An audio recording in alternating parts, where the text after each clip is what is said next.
Assalamualaikum dan salam sejahtera. Kita teruskan dengan topik masa. Hari ini kita akan belajar mencari masa mula dan masa tamat.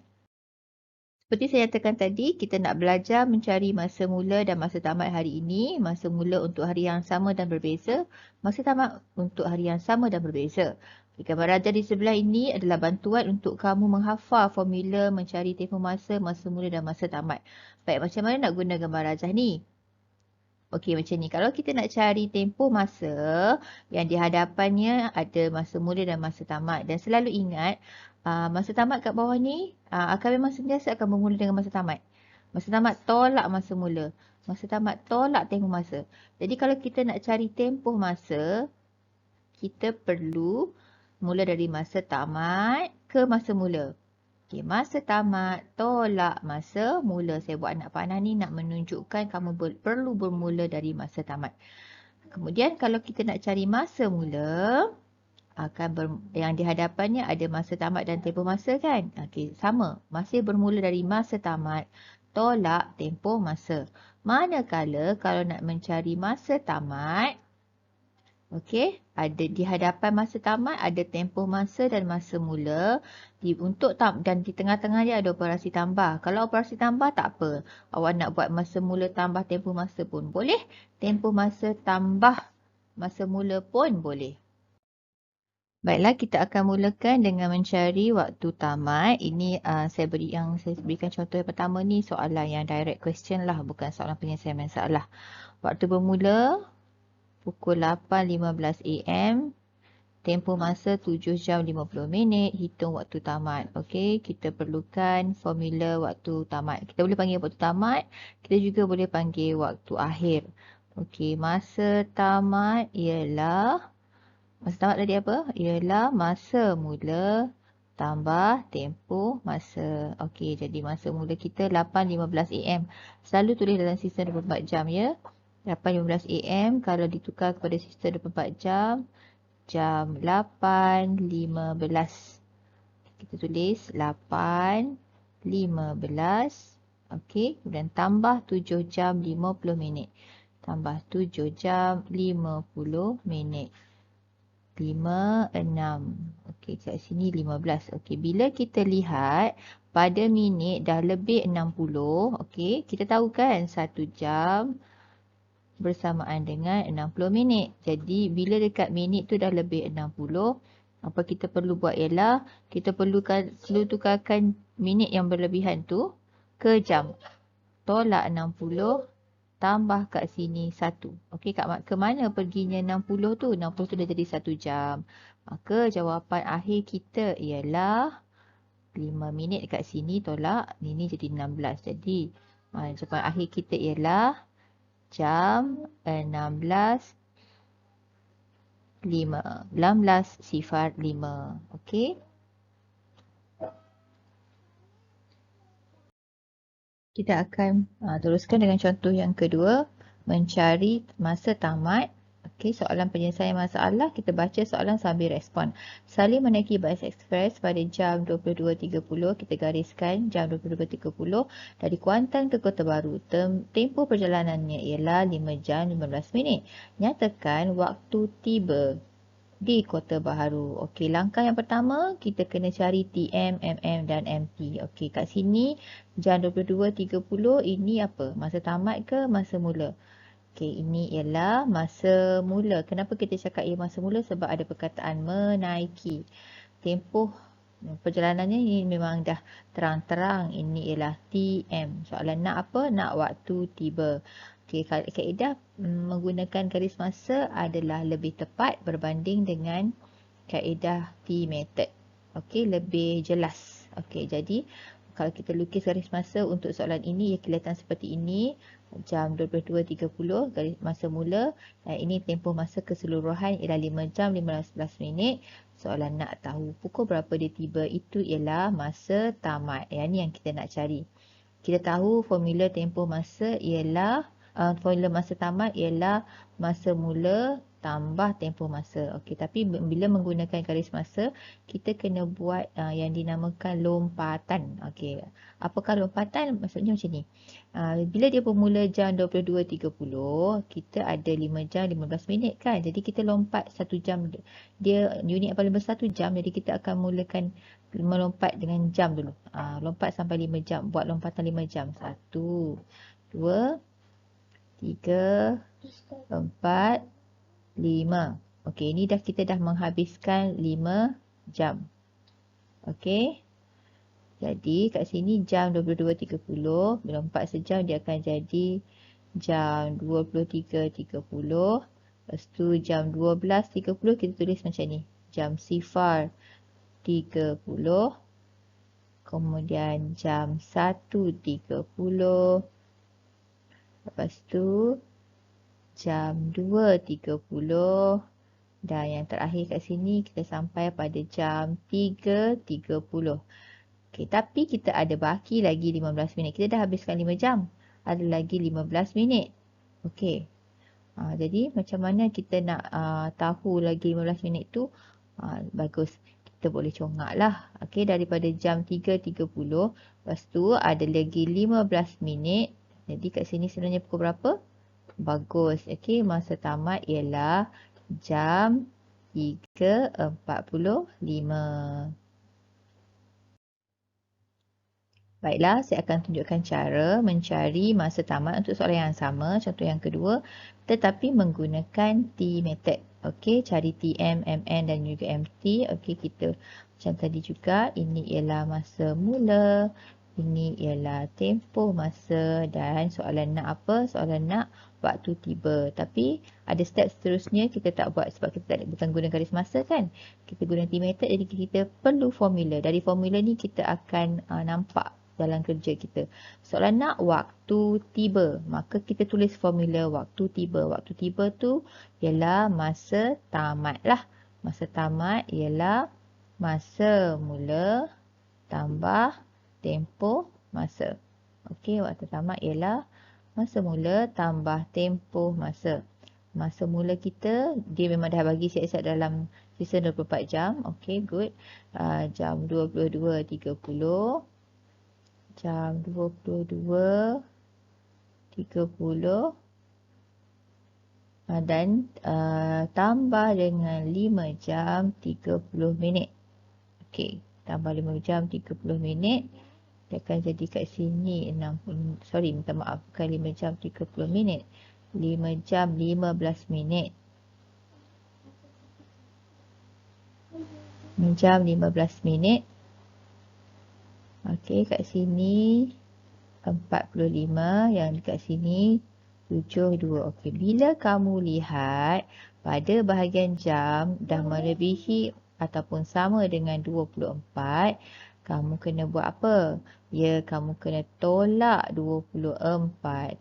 Ke mana perginya yang kamu tolak tu? Ia bertukar menjadi 1 hari. Maka kat sini ini masih kekal 45. Sini 3. Okey, cara menulis. Tetapi perlu ingat, kalau guna T method dan kamu kena tinggalkan jawapan tu dalam bentuk jam dan minit lah.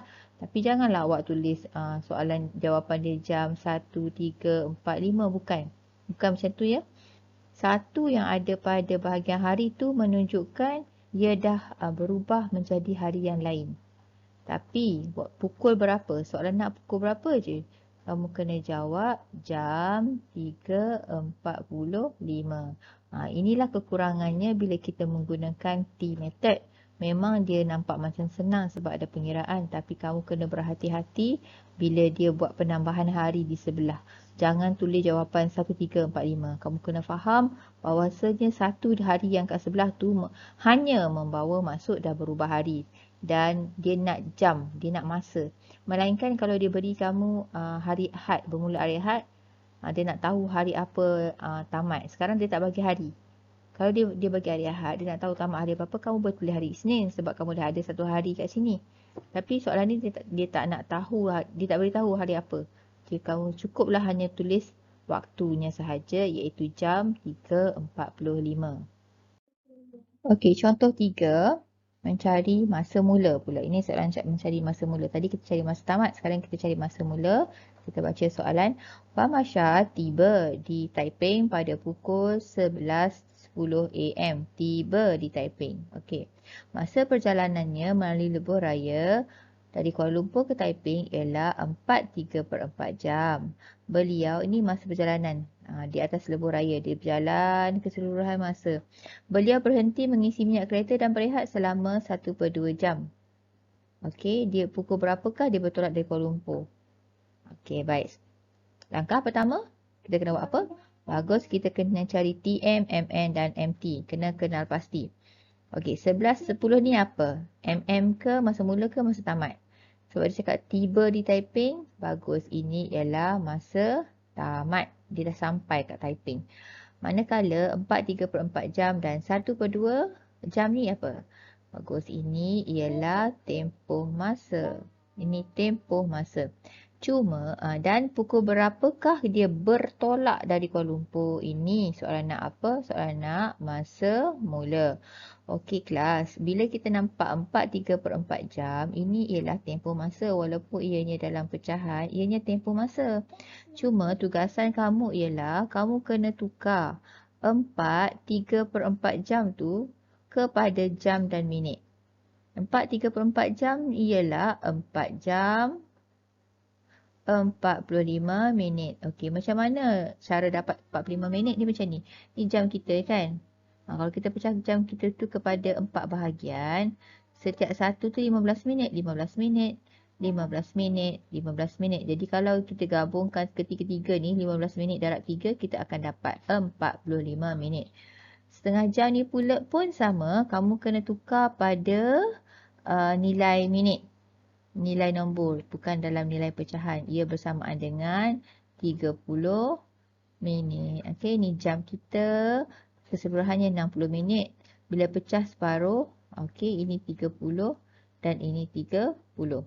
Macam tadilah, ini 15, 15, 15, 15. Boleh kelas? Kalau nampak tempoh masa dalam pecahan, kena tukar dulu. Baru kita boleh buat operasi. Okey, kita pun lengkapkan kita punya garis masa. Dia bermula daripada dia dah berakhir. Okey, jam 11.10 AM, 11.10 pagi. Jam 11.10, iaitu 11.10 pagi. Masa perjalanannya. Okay, jadi kalau nak cari masa mula, kita memang kena bekerja ke belakang. Kita akan undur dari belakang. Dari masa tamat akan undur ke belakang selama 4.34 jam untuk masa dia mengisi minyak.